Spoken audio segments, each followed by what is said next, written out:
ചേലക്കരയിൽ നിന്ന് നിയമസഭയിലേക്ക് തെരഞ്ഞെടുക്കപ്പെട്ട UR പ്രദീപ് MLA കുടുംബം നമുക്കൊപ്പം ചേരുകയാണ്.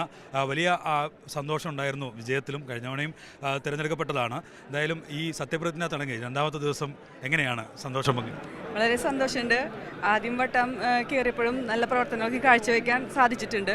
ഇനി അതിലും ഒന്നും കൂടി മികച്ച ഒരു കാര്യങ്ങളും ഒക്കെ ചെയ്ത് ജനങ്ങളുടെ ഒപ്പം നിന്ന് സഹകരിക്കാൻ ഞങ്ങൾ പ്രാർത്ഥിക്കുന്നുണ്ട്. ഒപ്പം ഭയങ്കര സന്തോഷമുണ്ട്. രണ്ടാമത്തെ വട്ടമായപ്പോഴും ഭയങ്കര സന്തോഷമുണ്ട്. ജനങ്ങളെ തന്നെയാണ് അതിനൊരു കാരണവും. കാരണം അത്രയും നല്ല പ്രവർത്തനം തന്നെയായിരുന്നു ഫസ്റ്റിൽ ചെയ്തത്.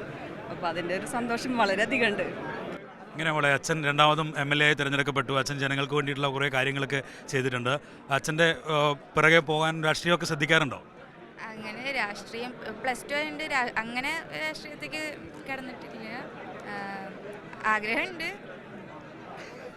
SFIയിലൊക്കെ പ്രവർത്തിക്കാറുണ്ട്?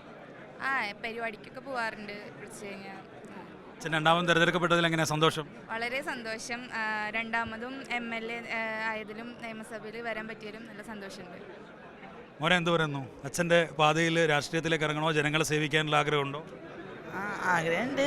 പിന്നെ എനിക്ക് വലിയ അഭിമാനം തോന്നുന്നുണ്ട്. ശ്രദ്ധിക്കാറുണ്ടോ അച്ഛൻ്റെ രാഷ്ട്രീയ പ്രവർത്തനമൊക്കെ?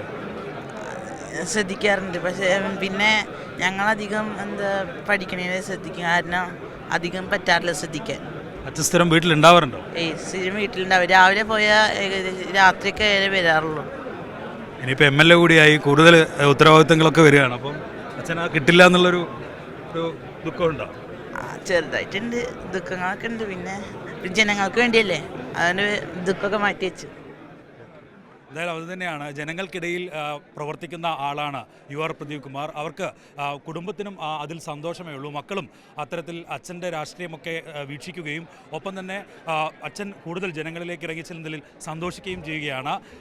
ക്യാമറമാൻ ബിച്ചു പോച്ചിനൊപ്പം വിജിൻ വായാന്തോട്, കൈരളി ന്യൂസ്.